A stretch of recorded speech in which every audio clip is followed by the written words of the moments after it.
Olá mundo, seja bem-vindo a mais um episódio de PodTag. E hoje a gente está aqui com o Paulo Teles de novo, que já participou do episódio de front-end.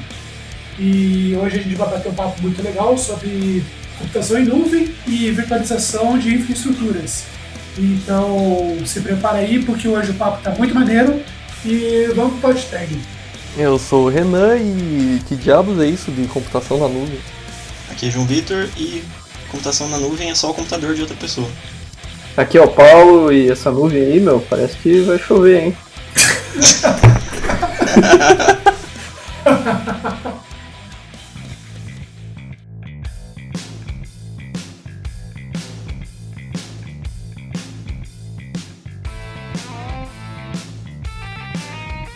E antes da gente já partir para as tecnologias e o que tem de novo, que coisa é essa de computação em nuvem, cara? O que é essa parada aí que tem tomado bastante mercado e tem dado dor de cabeça e muito gestor por aí? Computação em nuvem é basicamente você usar recursos computacionais em nuvem, que é você ter esses serviços conectados via internet. Então, pelo fato das suas máquinas, da sua infraestrutura estar na internet, conectada a um domínio público, você diz que elas estão na nuvem, que é o conceito desses serviços estarem na internet. E eu acho que essa denominação que foi dada de assim, nuvem meio que representa que tipo, é algo abstrato, assim, que você não precisa necessariamente saber onde é que está e como que é, você simplesmente usa, né? Exatamente, você usa como commodities. Os servidores são apenas caixas que você coloca a sua aplicação para rodar. Você não precisa ter contato com hardware, não precisa muitas vezes nem configurar as máquinas e o ambiente onde elas vão funcionar. E aí você só perde tempo com o que importa, né, cara? Você deixa as outras coisas para alguém cuidar para você. Isso, você foca em entregar valor, entregar a sua aplicação, em vez de perder tempo com problemas de infraestrutura. Ou seja, né, você não vai ter que ir no meio da madrugada trocar aquele HD que parou de funcionar. Tá, então a computação em nuvem é o serviço, de fato, de alguém estar cuidando da infraestrutura física do negócio sem você necessariamente ter a máquina da tua empresa. Porque a definição que vocês deram ali, então os meus dados, os meus sistemas estão hospedados através da internet, e isso, na verdade, todo data center tem esse conceito, né? Então, o cloud computing seria melhor dizendo assim, realmente, alguém especializado em cuidar da infraestrutura de forma remota em qualquer parte do mundo, seria isso?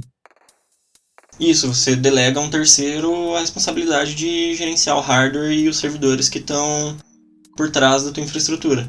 Você não precisa ter mais uma equipe de TI especializada para manter o hardware funcionando, trocar peças, fazer manutenção do sistema operacional. Quem faz isso é o terceiro que você contrata. Normalmente serviços como a Amazon, a AWS ou Microsoft Azure, por exemplo, eles fazem esse provisionamento dos recursos automaticamente para você. Tá, beleza. Você falou sobre virtualizar. O que seria, então, virtualizar a infraestrutura? Então, diferentemente de um servidor compartilhado, um VPS, ou mesmo um servidor dedicado, onde você ganha acesso a uma máquina física em um data center de um terceiro, no caso da nuvem, você recebe ou uma instância de uma máquina virtual, ou você simplesmente manda o seu código e eles rodam o seu código para você. Eles provisionam a infraestrutura para você, que é o caso, por exemplo, do Amazon Beanstalk. Então a ideia é você rodar o seu serviço numa máquina virtual que roda sobre uma máquina física. Então você ganha acesso a uma máquina virtual que funciona como se fosse uma máquina física, porém você não tem acesso à máquina que roda essa máquina. Fica meio estranho essa definição. Isso é quase um VPS, né? Não deixa de ser. É um VPS, mas você tem isolamento, né? A máquina virtual te isola de outras pessoas que estão usando a mesma máquina física. Essa que é a grande sacada. Então você consegue alocar a mesma máquina para várias pessoas sem ter interferência de um setup no outro. Então o que acontecia muito em VPS, por exemplo, quando você ia hospedar o seu servidor web, é que se uma aplicação crashasse o Apache, se ela derrubasse o Apache, a sua aplicação ia junto. Isso é muito comum em hospedagem compartilhada, tipo cPanel, que ela geralmente por acesso FTP, né? Eu acho que o VPS não é isso, né? VPS é uma máquina virtual só. Isso é que você falou, é hospedagem compartilhada mesmo. Então, tem a hospedagem compartilhada e o VPS. Mas o VPS já é isolado já. Não, o VPS é compartilhado. Você tem outros usuários na máquina compartilhando ela com você. Sério? Sim. Tinha uma visão errada de VPS, então. Não, mas na máquina, João? Não, acho que não. É a máquina física compartilhada, as virtuais não. Ah, entendi. Eu acho que assim, o VPS só é uma denominação para máquina virtual. Sim, também acho que é isso. Conceito. Sim. Isso que você falou é hospedagem compartilhada. Hospedagem compartilhada. Então, a hospedagem compartilhada, que ainda sobrevive, mas é mais das antigas, né? Você tem muitas pessoas compartilhando, às vezes, até o mesmo servidor. Então, você tem lá o Apache, o Nginx, e tem vários clientes usando, cada um, na verdade, ele é só um usuário na máquina, com um domínio atrelado àquele diretório, um virtual roda host. alguma coisa específica, né? Isso. O VPS pode ser uma máquina virtual. Entendi. Desse problema que surgiu e que foi tendo ao longo dos anos, que veio a ideia de trazer para a nuvem e ter alguém... Essa foi a motivação? Eu acho que além disso também, uma das grandes vantagens que a virtualização trouxe foi que, diferente de como é com máquina física, é muito fácil você descartar uma máquina virtual e criar outra, né? Você pode...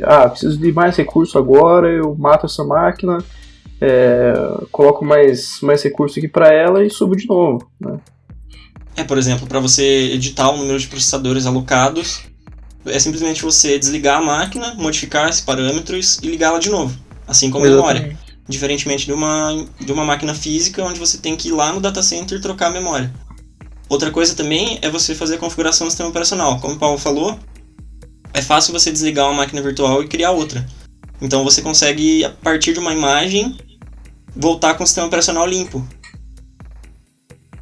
Mas na minha opinião de vida sobre a criação da nuvem tem esse motivo, você conseguir esse melhor controle com a máquina virtual, mas ela tem um fator que foi chave para a nuvem crescer tanto como aconteceu nos últimos anos, que é o fato, como já foi citado, você não precisar ter essa infraestrutura física na tua empresa, que diria, né?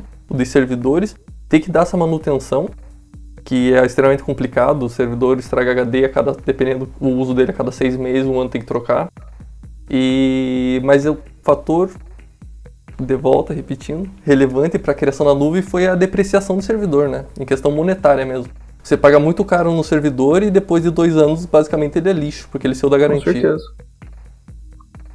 E acho que nesse sentido também, esses serviços, né, novos que estão surgindo aí de computação em nuvem, como a DigitalOcean, a própria Heroku também, fazem com que as empresas, as startups principalmente, possam crescer de uma maneira mais enxuta também, né? Porque você consegue criar um ambiente que você precisa lá, e se amanhã você não precisa mais dele, você desliga ele e se torna muito mais fácil do que, como você falou, ter uma infraestrutura imensa na sua própria empresa e ter que arcar com depreciação de tudo isso, né?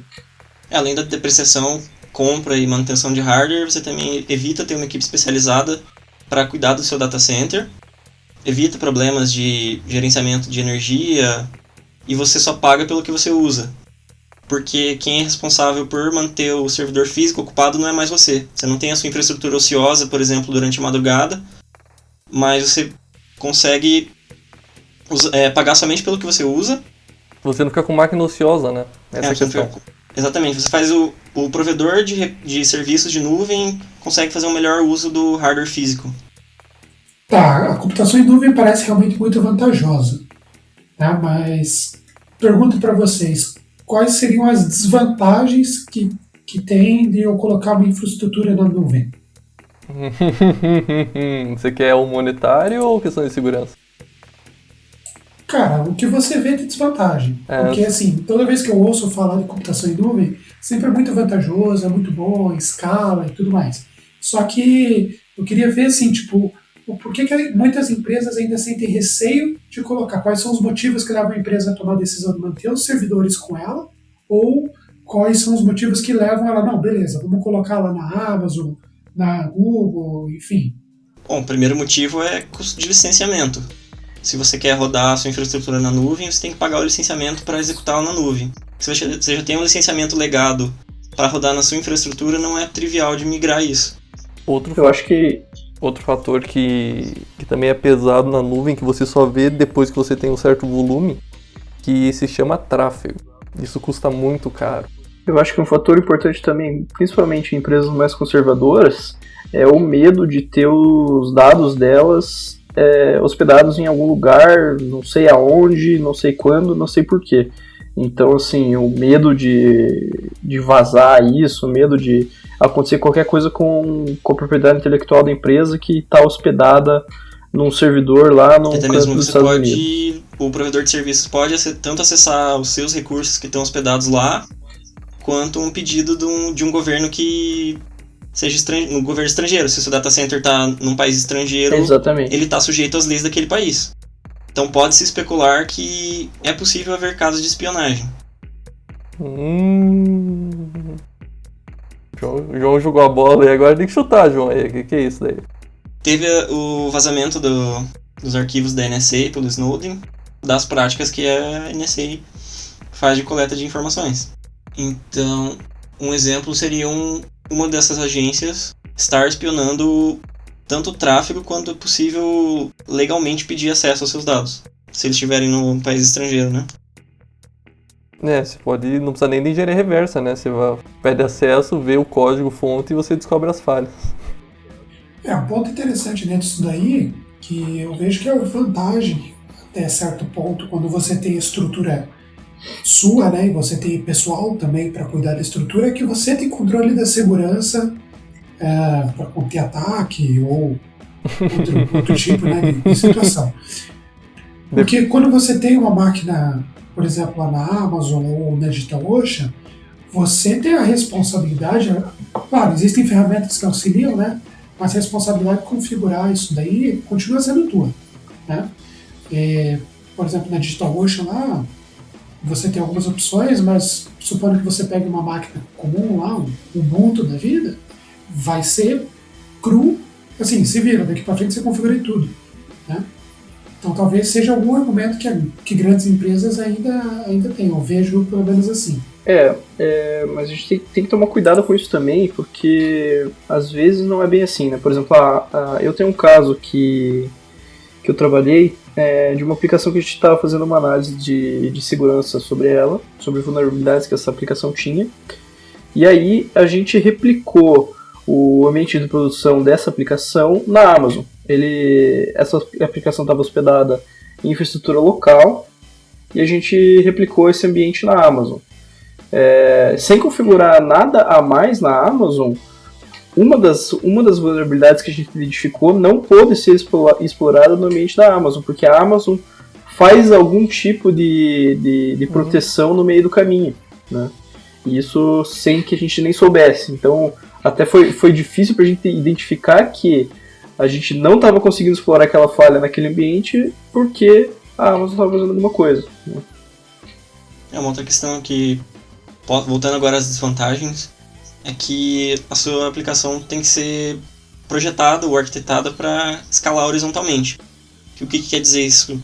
Você tem dois tipos de escalabilidade. A escalabilidade vertical, que é você colocar mais memória, mais CPU, mais disco, você aumenta a capacidade de processamento do seu sistema. Isso é bastante vantajoso para bancos de dados, por exemplo. E tem aplicações que conseguem escalar horizontalmente, então são aplicações distribuídas. Você consegue, ao subir uma nova máquina, você consegue balancear a carga de maneira que essa máquina também consiga servir clientes e você dobra a sua capacidade de processamento, em teoria. Então a sua aplicação tem que ser capaz de fazer o uso da escalabilidade horizontal, no caso da virtualização. Uma coisa interessante, João, não sei se sabe responder sobre banco de dados. Já ouvi falar que os bancos de dados eles são muito otimizados para entender o hardware da máquina e melhorar sua configuração automaticamente para ter o melhor desempenho nela. E quando você coloca um banco de dados numa máquina virtual, essa feature dos bancos de dados fica afetada. Você já ouviu falar alguma coisa sobre isso? Não tenho conhecimento sobre isso para falar. Nem eu só ouvi falar mesmo. Se alguém souber, responde aí nos comentários. Fica no ar aí então, né? Mas a questão é que se você tem aplicações legadas na empresa, por exemplo, sistemas CRM ou ERP antigos, Normalmente essas aplicações não foram pensadas para escalar horizontalmente. Elas foram pensadas, por exemplo, tem um servidor web, um banco de dados por trás e acabou. É isso. Não é simplesmente eu conseguir subir outros servidores web e eu vou conseguir escalar essa aplicação. Eu acho que a maioria dos bancos de dados relacionais também não conseguem escalar horizontalmente, né? Não sei se tem algum conhecimento sobre isso, João. Não, os bancos de dados relacionais tradicionais, eles não conseguem escalar horizontalmente, pelo menos não tão bem, por conta das garantias que eles dão de atomicidade, consistência, integridade e... qual que era o D?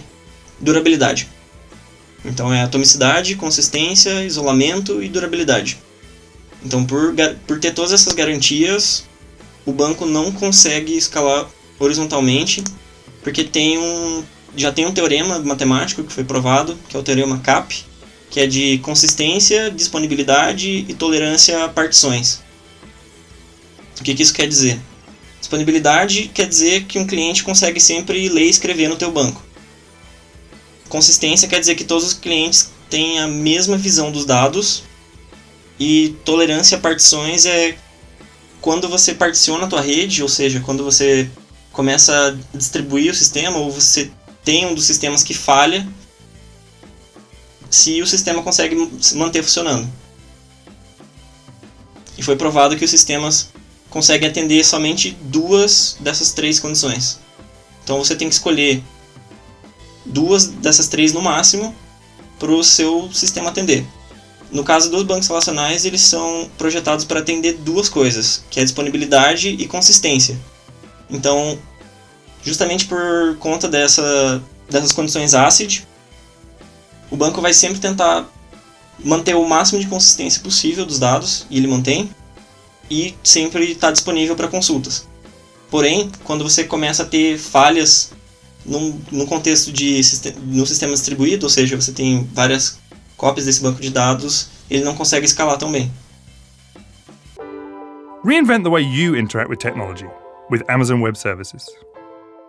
Uma questão que eu vejo em relação a esse tipo de tecnologia e as opções que a gente tem, principalmente na Amazon, na DigitalOcean, na Heroku e outras plataformas, é que, pelo menos particularmente para mim, que sou mais focado no desenvolvimento, né, e não na parte de infraestrutura, é bem complicado configurar uma máquina assim. São muitos detalhes, é muita coisinha que precisa pensar, que para muitas pessoas realmente é mais fácil, é mais tranquilo, porque convivem com isso, principalmente o pessoal do DevOps, né? Existe alguma solução, alguma forma assim, de entender mais fácil como funciona isso daí, que vocês conhecem ou já têm utilizado? Entender ou ignorar isso daí? Para eu conseguir trabalhar, eu como desenvolvedor conseguir cuidar da minha infraestrutura ou pensar de forma que, assim, o que eu estou construindo, o código que eu estou desenvolvendo vai ser escalado, ou alguma tecnologia assim que consegue trabalhar melhor com a parte de desenvolvimento ao mesmo tempo da infraestrutura. Eu já ouvi falar que tem, por exemplo, o Ansible, não sei se é assim que se fala, onde você consegue, em forma de código, configurar a máquina. Não sei bem como funciona. Vocês já utilizaram esse tipo de tecnologia? Já, mas o cara certo para responder se chama Paulo Teles, que está aí. O Ansible é uma ferramenta muito legal, que serve exatamente para isso que você está falando, sem saber direito qual que é o nome disso, Luiz. E o nome disso é gerenciamento de configuração. Além de implantação, né, que seria deploy, e também orquestração. Como que o Ansible funciona? Ele tem vários módulos nativos que conversam com o sistema operacional que ele se conecta, e aí você consegue fazer várias tarefas, como por exemplo, eu quero copiar um arquivo para lá, eu quero adicionar um usuário no sistema operacional, e também no caso de serviços de cloud, como a AWS, você consegue fazer o Ansible se conectar com a AWS e, por exemplo, subir um ambiente para você com poucas linhas aí de código que mais parece uma receita do que código. Assim, é bem a sintaxe dos playbooks do Ansible, né, que são essas receitas, é bem didática, é bem fácil de entender. E um grande diferencial do Ansible também, para casos em que você tem acesso a uma máquina virtual mesmo, diferente de, por exemplo, um Beanstalk da vida ou um Amazon ECS, que o Ansible ele não precisa de nenhum agente na máquina virtual. Ele usa simplesmente o SSH. Então, você simplesmente diz para ele como que ele vai se conectar a determinado host e, feito isso, ele pode executar tudo que você quiser através dos módulos nativos que o Ansible tem. E o último trunfo do Ansible, eu sei que eu tô me alongando bastante aqui, mas é que eu gosto muito do Ansible. O grande trunfo dele é algo que se chama idempotência. Ou seja, quando você faz um scriptzinho lá para montar o seu ambiente, quero instalar um Apache, quero instalar um MySQL, quero configurar tudo isso, expor na porta 80 no domínio tal, esse seu scriptzinho funciona da primeira vez, mas se você executar ele de novo, vai dar algum tipo de pau, porque algum dos pacotes já está lá, alguns arquivos já estão lá, e vai dar algum crap. O Ansible, através desse conceito chamado idempotência, o que ele faz é garantir que o estado de alguma coisa é aquele que você quer que ele esteja. Então, por exemplo, se no teu playbook lá do Ansible você escreveu que o Nginx tem que estar na última versão disponível, da primeira vez ele vai instalar o Nginx e da segunda vez ele vai ver se não tem uma versão nova do Nginx para ele atualizar. Palmas para a explicação do Ansible, cara, tá perfeito. Então, só para entender melhor aí, então basicamente eu escrevo um scriptzinho, uma receitinha ali bem tranquila, onde eu faço algumas configurações básicas, ou até um pouquinho mais avançadas, mas ainda assim de uma maneira mais simples, e ele vai executar por SSH isso dali em diversos períodos e cuidar da minha infraestrutura sem eu ter muita dor de cabeça com isso. Exatamente. E para quantos hosts for necessário, né? Se você tem lá 5 máquinas para ele executar aquela mesma sequência de tarefas, ele vai executar para 5 máquinas e vai cuidar de tudo isso para você de forma... Não vou falar automágica de novo, porque eu já falei no último podcast que eu participei e depois vieram me falar automágico, mas a questão que né? o Paulo... Só um adendo com então... relação ao Ansible. Se Pode você falar. tem um cluster de, digamos, 20 máquinas, todas elas têm que ter a mesma configuração para servir a mesma aplicação. Você precisa repetir o código no Ansible para fazer isso funcionar da mesma maneira? Você não precisa repetir o código. O Ansible tem algo que ele chama de inventário. Então você tem como criar um arquivo em que você explica basicamente qual que é a sua infraestrutura. Então você pode criar, por exemplo, uma chavezinha chamada Datacenter 1, que é composta por máquina 1, máquina 2, máquina 3, máquina 4, e mandar determinado playbook com uma sequência de tarefas executar para todas as máquinas que estejam no Datacenter 1. O que vale ressaltar aí é que o Ansible não funciona só para máquina, né? Você pode usar para configurar roteador, qualquer coisa que tenha SSH. Exatamente.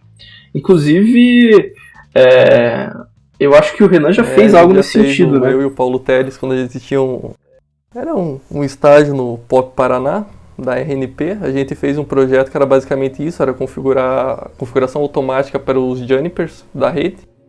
E foi uma experiência bem bacana. Até fez uma apresentação, acho que você encontra lá no Google, tem que confirmar isso. Esses dias eu encontrei. E o senhor Paulo até chegou aí pra... Onde é que foi mesmo? Goiânia, né, Paulo? Pra Goiânia, a gente apresentou esse trabalho aí, que foi desenvolvido por mim e pelo glorioso Renan Burda aí, CEO do Carro Quente. Momento Jabá. Momento Jabá. E pior que eu encontrei essa atualização esses dias. Eu tenho ela no meu LinkedIn, cara. Tão louco. Então tá aí, pessoal. Essa ferramenta parece bem legal, cara. Assim, questão de documentação dela é tranquila, assim, se a pessoa não tem conhecimento de infraestrutura, consegue se virar bem no Ansible? Olha, depende. Como eu falei, o Ansible tem módulos nativos para lidar com diversas coisas que você precisa lidar. Caso se trate de um módulo nativo oficial do Ansible, a documentação até que é boa. Mas existem também muitos módulos de terceiros, como era o caso aí dos roteadores Juniper que eu e o Renan trabalhamos. Na época não era um módulo nativo, hoje eu acho até que virou um módulo nativo e aí a documentação pode estar até melhor. Mas na época era um módulo de terceiro e a gente acabava entendendo mais do que acontecia por trás lendo o código do que lendo a documentação. Legal. Você comentou sobre um... Legal. Legal, cara, só tem uma coisa pra dizer. Foi nesse daí que o desenvolvedor xingou a gente, Paulo? Foi. Ele falou que tinha determinada feature lá que a gente precisava e que era muito relevante, inclusive. E aí ele falou, não, E eu não vou ninguém colocar. nunca vai usar isso e eu não vou colocar. Exatamente. Isso que o pull request já estava pronto, a gente já tinha desenvolvido É isso. problema do open source, só tem isso pra declarar. Mas isso fica para outro Tretas do episódio open do source. podcast. Reinvent the way you interact with technology with Amazon Web Services. Você comentou um termo interessante ali, que é a orquestração de serviços, né? E como que a gente pode organizar isso daí? Como que pode ser feita essa orquestração?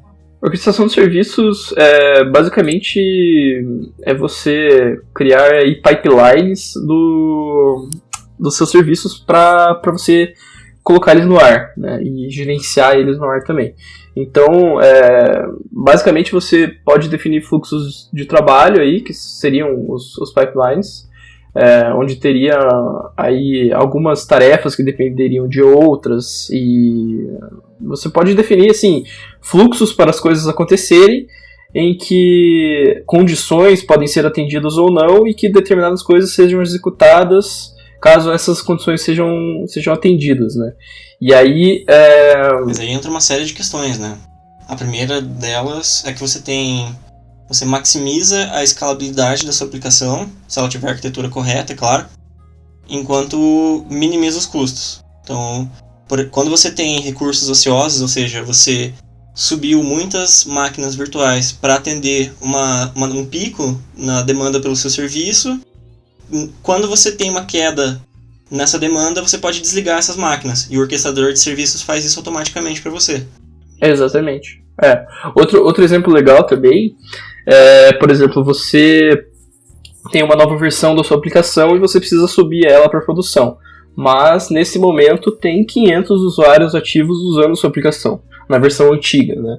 Então, usando algum serviço de orquestração, você consegue, por exemplo, deixar esses usuários antigos lá, naquela versão antiga da sua aplicação, enquanto isso, subir aí uma máquina ou um container novo com a versão nova da sua aplicação para os novos usuários, e quando todos os usuários da aplicação antiga pararem de usar a aplicação ali, você mata aquela máquina, aquele container antigo, e aí a partir dos novos acessos todos os usuários estarão na aplicação nova, né? Não sei se isso é bem orquestração de serviço, na verdade. Não, é uma forma de orquestração do serviço, como você faz o deploy de uma nova versão sem ter queda no serviço. Então você mantém um SLA, você mantém um nível de não interrupção do seu serviço. Você diminui o tempo que ele ficou fora do ar durante o ano. Reinvent the way you interact with technology with Amazon Web Services. Eu vou passar um cenário para vocês e queria entender melhor como que a computação em nuvem pode me ajudar. Supondo que eu tenha lá um blogzinho bem tranquilo assim, sei lá, colocar algum conteúdo que eu vi durante a semana. Um blog pessoal, por exemplo, ele não é uma aplicação grande, não é uma aplicação robusta, não tem 500 usuários simultâneos fazendo uma carga muito grande do servidor. Ainda assim, pelo que a gente conversou nesse episódio, a computação em nuvem realmente parece uma coisa muito legal. Eu não preciso me preocupar com a questão de segurança, supondo que eu faça um post que tenha muito acesso, eu não preciso me preocupar com esse negócio de escalabilidade, mas talvez ferramentas muito complexas ou uma estrutura muito grande seja demais para o meu caso. Nesse cenário, assim, o que vocês veem, o que seria a melhor alternativa para algo mais simples, mais tranquilo? Você citou, né, nesse podcast várias vezes já essa questão que se chama Heroku, não é isso? O Heroku ele te dá a opção de criar a imagem automaticamente. Então, para diversos serviços simples, você já tem uma receita pronta para subir isso na Heroku em menos de 5 minutos. por exemplo, uma instalação do WordPress, você consegue fazer na Heroku em menos de 5 minutos, porque eles já têm um template, uma imagem padrão para o WordPress. Eu, ultimamente, tô gostando muito de brincar com coisas serverless. Eu faria um blogzinho no AWS Lambda usando o API Gateway, DynamoDB e o S3 para o que eu precisasse armazenar. Também é uma opção. Além de você ter as próprias plataformas que já são hospedadas por terceiros, como o WordPress.com ou mesmo Ghost. Isso para usuários leigos talvez seja mais vantajoso. Para soluções estáticas, né? Claro que não se aplica ao caso que eu dei, mas até o próprio blog aqui do podcast, que é Uso JQ, a gente tem utilizado lá o GitHub Pages, né? É claro, é conteúdo estático, não tem um servidor ali que processa, mas já é bem legal, porque a gente já abstrai boa parte de segurança e balanceamento e tudo isso que a gente comentou para lá. Mas um segundo cenário, ainda dentro do que a gente está falando, que talvez seja interessante. Supondo que eu tenho uma aplicação, agora não interessa muito o tamanho, supondo médio porte, uma empresa com algum nível de acesso considerável, e eu tenho uma estrutura aqui na minha empresa onde eu posso a qualquer momento ir ali, ligar, desligar o computador e trocar memória e tudo mais. Quais seriam os primeiros passos, na opinião de vocês, para tirar essa estrutura que eu tenho aqui e colocar, por exemplo, lá na Amazon? Qual seria uma boa jogada para a minha empresa? O primeiro é você consultar o seu departamento jurídico se você não tem nenhum problema de licenciamento. Então, por exemplo, se você tem um licenciamento do Windows Server, se você pode migrar esse licenciamento para um ambiente de nuvem. No caso do sistema operacional ainda é mais fácil, porque a maior parte dos serviços de nuvem já te oferece uma imagem do Windows Server. Mas tem muitas aplicações você está, entre aspas, amarrado a uma certa plataforma. Então você comprou para aquele hardware, para aquela plataforma, e você não pode sair daquilo sem pagar outra licença. Não, mas supondo que eu tenho uns... Pensar uma coisa bem mais tranquila. Eu tenho aqui uma imagem... Eu tenho um Ubuntu com MySQL e tá ali minha aplicação feita em PHP 5. Eu quero agora entrar na nuvem porque o futuro tá aí, entendeu? Pensando realmente, é o caso do cenário de muitas empresas, eu imagino. Cara, é verdade, vamos ser sinceros. Tem bastante futuro tá aí, o seu número de acesso está aumentando. Seu número de acesso está aumentando e você quer que o seu site escale, não fique caindo. Exato. Como que eu consigo dar o primeiro passo na computação em nuvem? O primeiro é fazer o provisionamento da máquina que executa a sua aplicação. E o segundo seria migrar o banco de dados. Depois, um terceiro passo é você adaptar a sua aplicação para a infraestrutura que você está executando. Então, ao invés de você rodar em uma máquina só, você talvez tenha que repensar a arquitetura da sua aplicação para que ela escale melhor naquela infraestrutura. Ô João, você esqueceu do primeiro passo, que é cadastrar teu cartão de crédito. Eu diria que uma boa alternativa também é começar pequeno, né? Não adianta ir correndo, quero colocar tudo na Amazon agora. Não adianta, não vai dar certo, comece pequeno, coloque o sitezinho da sua empresa primeiro, depois coloca um sisteminha, depois no futuro tudo está na nuvem, tudo está autoescalável, tudo é bonito.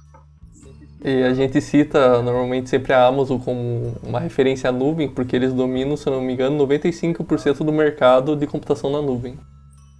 E cada vez a Amazon também lança mais serviços para serem utilizados com computação em nuvem, tanto que já se tornou complicado navegar naquele painel lá da Amazon de tanta coisa que tem. É que é um problema também, né, de você usar o serviço da Amazon, pela complexidade de configurações e fatores que você tem que se atentar para tentar minimizar os custos, né? Nesse sentido também, falando aí agora em facilidade pro usuário, pro cara que é desenvolvedor, pro cara que é DevOps mesmo, utilizar esses serviços, né? Acho que um bom exemplo de interface para isso é o painel da DigitalOcean, né?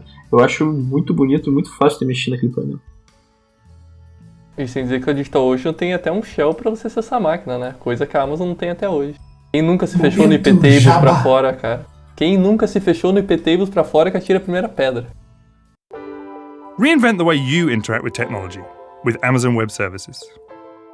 O que eu comentei no começo do podcast, que era a questão que o tráfego, né, na nuvem é muito caro, porque esse é realmente o custo e onde que as empresas que fornecem essa infraestrutura ganham. Porque você tem uma taxa limitada de tráfego que você pode atingir, e a partir disso é cobrado por cada giga que você passe, né? A Amazon, no Brasil, se não me engano, eles cobram 25 centavos de dólares por giga que você passa do teu tráfego, e gratuito, entre aspas, você só tem 15 gigas. E a gente está falando uma coisa mensal. Então, qualquer serviço que você use da Amazon fica nessa cota de 15 GB gratuito. Então, se você disparar uma lista de e-mails gigantesca e tiver um anexo nos e-mails e passar esses 15 GB, você vai ser cobrado por isso. Se o teu sitezinho de fundo de quintal lá sofreu um ataque de DOS, eu já ouvi falar de pessoas que se ferraram nessa questão de tráfego, mas também já ouvi falar de pessoas que a Amazon desconsiderou esse tráfego a mais que deu por ser um ataque, que a Amazon mesmo identificou. Mas é uma coisa que tem que ficar atento. Eu sofro com isso hoje, que eu pago mais de tráfego do que de máquina na Amazon, e estou analisando opções para melhorar isso, para diminuir esse custo. E chega ao ponto que grandes empresas, para poderem utilizar o cloud de modo geral, principalmente a Amazon no Brasil, eles chegam ao ponto de alugar um link de fibra entre o data center da Amazon e a sede da empresa. Porque como a cota de tráfego da Amazon é cobrada para informações que saem do data center da Amazon, quando você tem o seu próprio link de acesso ao data center, você não é cobrado por isso. E daí você acaba passando todo o tráfego pela sua sede da tua empresa, onde é que está o link, a saída do link de fibra. Só que as máquinas estão todas na Amazon. Essa é uma solução interessante que grandes players no Brasil adotaram com essa relação de tráfego. E esse problema é tão real que eu e o João passamos por isso hoje no trabalho, né? O João procurou lá um colega nosso que cuida da parte de infraestrutura na empresa que a gente trabalha, e porque ele precisava de uma máquina para fazer para rodar determinada aplicação. E aí a gente se perguntou, mas por que a gente não coloca isso aí na Amazon, né?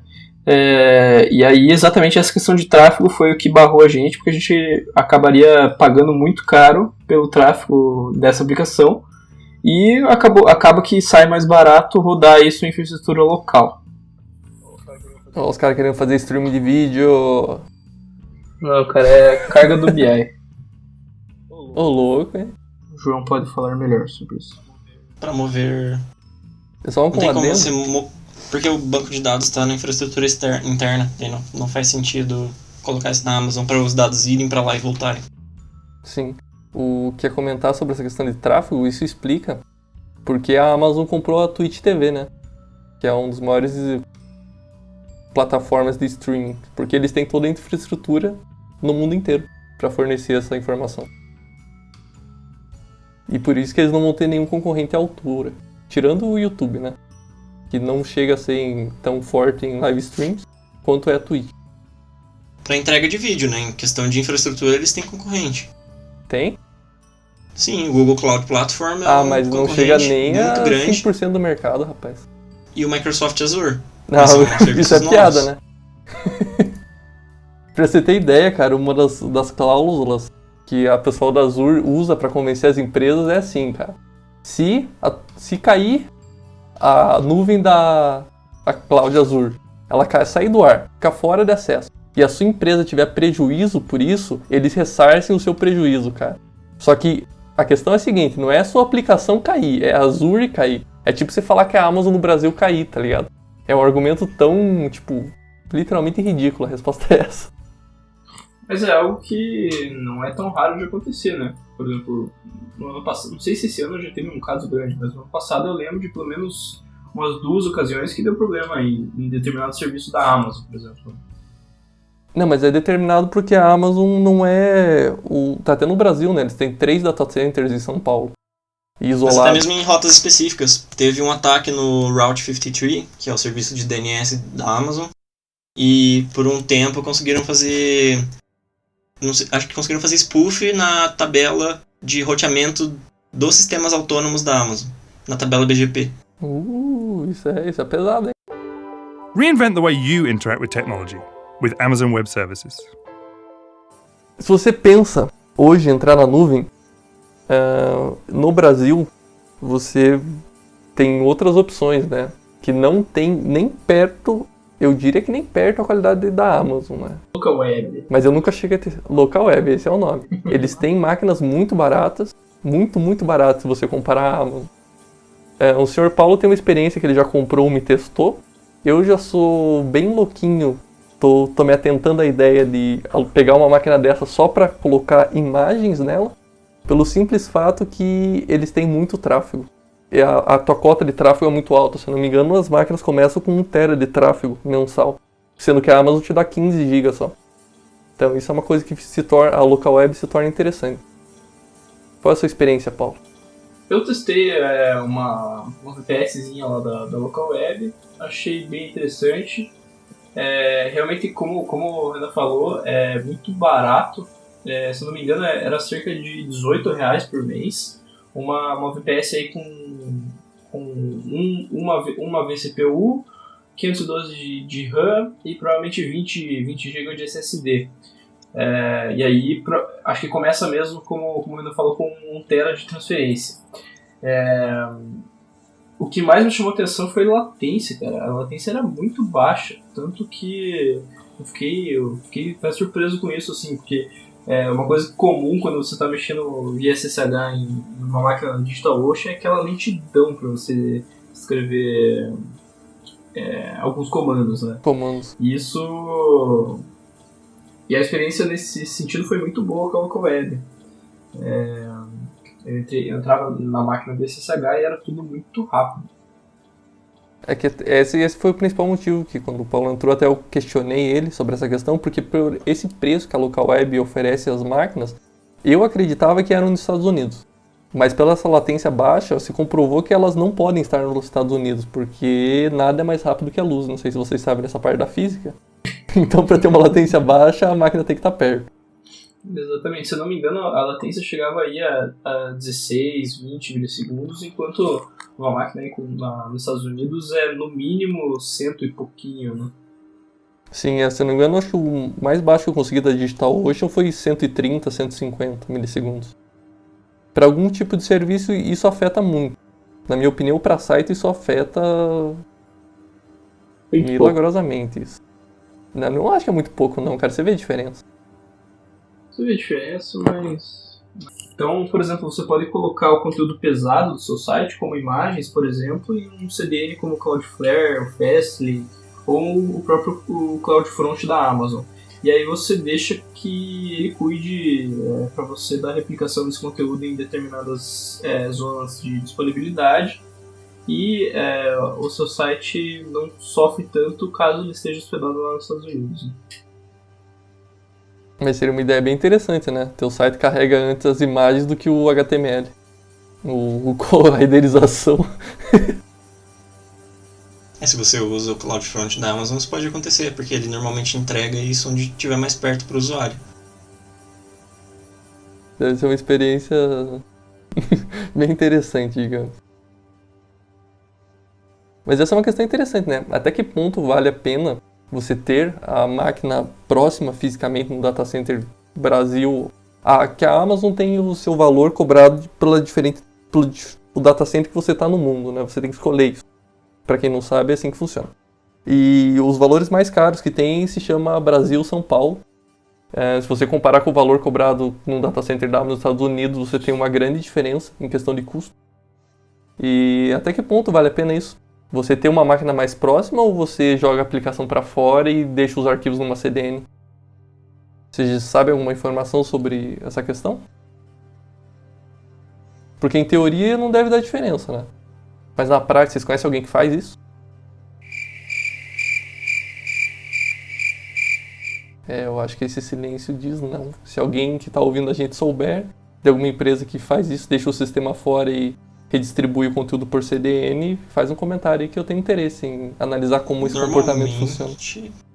Normalmente é o que se recomenda, você ter um sistema de cache ou um CDN para conseguir entregar isso, porque o que a CDN vai fazer é ter servidores de cache em múltiplos POPs ao redor do mundo. Então, se você precisa da sua aplicação com alta disponibilidade, o ACDN consegue entregar imagens, vídeo e coisas mais pesadas de maneira mais rápida, justamente por esse esquema de cache. Tá, então a questão que define se eu contrato uma máquina na Amazon São Paulo, que é mais cara do que uma Amazon nos Estados Unidos, seria o custo que eu teria para bancar essa CDN. Se vale a pena. Isso? Custo, latência, você tem que considerar a sua aplicação. Então, se a sua aplicação é sensível à latência, digamos que você tenha um servidor VoIP, seu servidor VoIP não pode se dar ao luxo de ter 200 a 300 milissegundos de ping, ou seja, o tempo de chegar um pacote de rede até o servidor nos Estados Unidos não pode ser maior do que 100, 200 milissegundos, senão a sua voz ou seu vídeo vai começar a travar. Eu acho que alguém tem que avisar isso pra Tim, hein? Isso foi uma piada só, tá?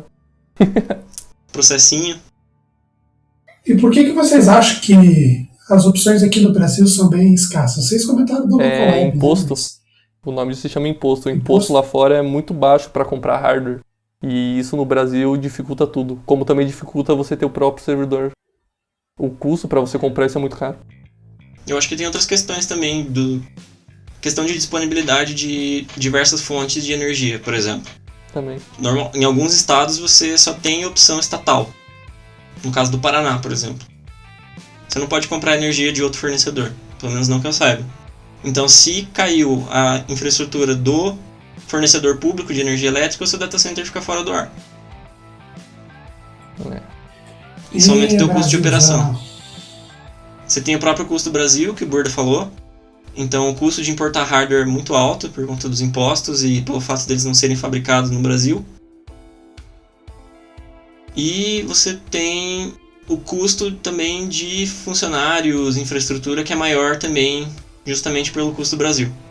E você também tem a questão de demanda, né? A economia do Brasil não é tão grande quanto a americana ou a europeia para você ter uma demanda tão grande para esse tipo de serviço, ao ponto de você ter uma economia de escala grande o suficiente para levar o custo para baixo. Porque, sinceramente, a maior parte das aplicações no Brasil são aplicações empresariais. É automação de processos de negócio. Ou site. Preconceito é esse aí, João? Ah, mas é verdade. Você tem uma Tesla no Brasil? Quem disse que não, rapaz? Quem disse que não? Você não sabe? Né, posso não saber. Eu ainda não posso contar muitos detalhes pra vocês. Então a gente tem o próximo Elon Musk aí, que tá com a gente, se chama Luiz. Esqueci o sobrenome dele agora, mas é um cara bacana. Musk. Eu queria agradecer ao Paulo por ter participado mais uma vez conosco. Muito obrigado por você compartilhar um pouquinho do seu tempo conosco. E você é sempre muito bem-vindo aqui para falar com a gente e causar as tretas que você já causou pela segunda vez. E fazer o jabá do carro quente. É muito bom, essa parte é boa. Isso, depois o Renan se acerta com você. E para você que está nos ouvindo em casa, não se esqueça que você tem 10% de desconto lá na Casa do Código. Eles têm um livro muito legal para você configurar seus ambientes lá na Amazon. Então dá uma olhadinha lá que tá muito legal o conteúdo deles. E até semana que vem. Falou! Até mais, pessoal. Falou!